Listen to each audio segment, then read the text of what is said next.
You know, the other day when I did my video on Michael Vick, I mentioned a 6-month-old baby getting gunned down. And, you know, first of all, you know, I just want to say that, you know, it's sad and we got to put an end to shit like this.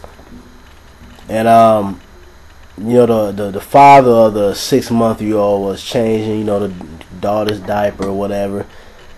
You know, doing normal stuff that parents do. And somebody walked up and just started shooting. Now, you know, information has came back that the father was, you know, he did have some ties into gang culture or whatever. And he was in critical condition, but they're saying he's going to pull it through. But the 6-month-old died. And, you know, it's sad because I know that certain things, which is what I've said before, certain things that go on within the black community is not really put out to the public. Now, you know, when all them little white kids got killed and shit, I'm not trying to play, you know, the race card and like that, but let's be real here. When white kids get gunned down or you know, that incident that happened when that joker went over there and killed all them little kids, don't get me wrong, that was a tragedy, but it was nationwide news. Everybody knew about it. They took off shows. It was breaking news. They was hunting people down. But see, when things happen to our people, you barely hear about it.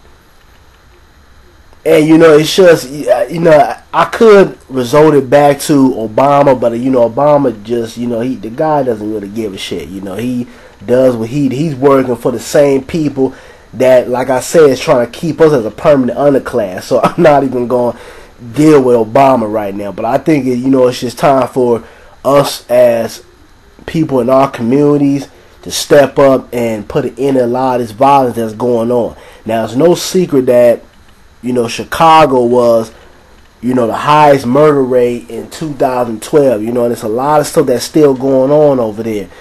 And, you know, I listen to Mr. Superboy 222, you know, and he talks about, you know, bringing the National Guard and everything. And you know, I think the brother has some really good suggestions on how to stop a lot of this stuff that's going on. Because when you have, you know, a certain part of the city, whether it's in California, Chicago, New York, Detroit, anywhere you can think of where a lot of crime happens, a lot of times the police can't control this, or a lot of times they don't even care about it. You know, it's just they go in, you know, clock and do whatever they do, suit up, and they go out in the streets and do, you know, catch traffic violations. But when things like, you know, murders go on, say, you know, it's another murder. They don't give a shit. They don't live in these communities. They clock out and they go far away to a total different community. So the concern about what's going on in that city a lot of times is not of importance. Now, I'm not saying this is all police, but it's a big majority of them.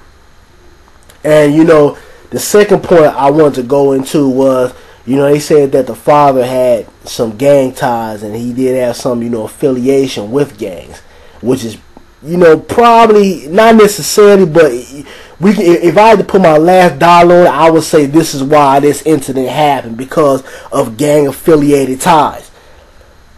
And this goes back to what I say, and I know a lot of other, you know, YouTubers say on here. You have to be careful with who you get involved with, who you have kids with. Now, this is a mother who, you know, decided to get involved with somebody who had gang affiliated ties, and now your child has been gunned down. Don't put yourself in certain situations where retaliation might come back on you. If you go out here and you tear up the city and you shoot at people, you kill members of someone's family, you better believe that somebody is going to want to kill somebody in your family. You know, I'm in LA and I've seen this, you know, a good portion of my life. You know, the whole gang activity, how, you know, you shoot 5 people from another gang. They come back and they shoot 7 of yours, and it's just a back and forth retaliation thing. I've known several people I've grown up with that have lost certain family members that are in their lives, lost friends over this gang banging bullshit. And it leads you to nothing. It's just another black person killing another black person, and then what? That just, you got 2 motherfuckers that's dead. And you guys are really doing the work of Klansmen. They don't have to do shit anymore. They don't have to, terrorize or say anything, because you're doing it to yourself. You're killing your own people.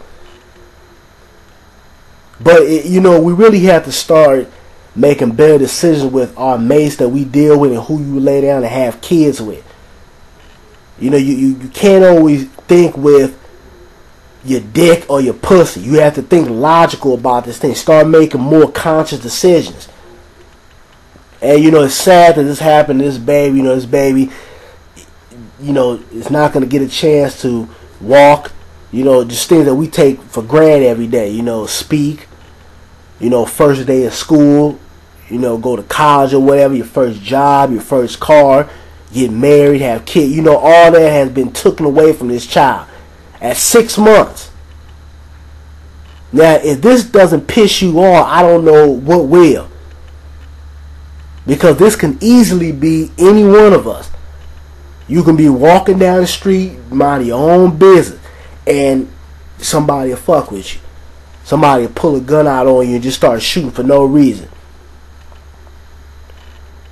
And, it's sad, I've heard Derrick Rose from the Chicago Bulls, is going to pay for some of the expenses of the funeral, which, he did for JoJo. And, that's good. I agree more with this incident, him paying for it, than the JoJo thing, because a lot of times people get that misconstrued. They think, oh, well, Derrick Rose paid for little JoJo's funeral, so yeah, it's cool to get shot up. It's cool to just kill somebody, because you have somebody like Derrick Rose that'll come in and pay for the expenses.